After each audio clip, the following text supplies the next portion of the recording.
I'm Stacia Weiser, and in this video, we're going to break down what do lenders look at as it pertains to your job and qualifying you for a mortgage. Lenders look back 2 years at your employment history. You must be employed in order to secure a mortgage because the lender looks at your debt to your income ratio. Now, obviously, there's different types of employment. You can be self-employed, you can be a W-2 employee, you can be a commission-only employee. All of those different types of employment opportunities will determine how your lender looks at your income.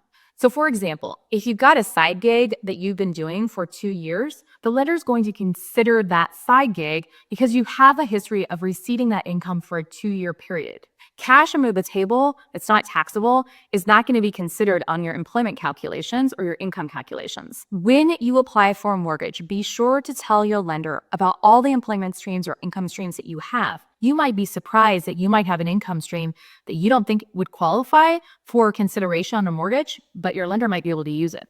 If you're self-employed and you've been told, no, you can't qualify for a mortgage, you might have other options. There's things like bank statement loans, other kinds of financing that you might be missing because your bank or your credit union doesn't have those options in terms of their financing buckets on their portfolios. It's really, really important to be sure to disclose everything to your lender. If there's going to be changes in your employment between the time you actually apply for the mortgage and before you close on a home, communicate. Communication is key, and that will ultimately lead to the success of you becoming a first-time homebuyer. For more tips on how to buy your first house, follow along.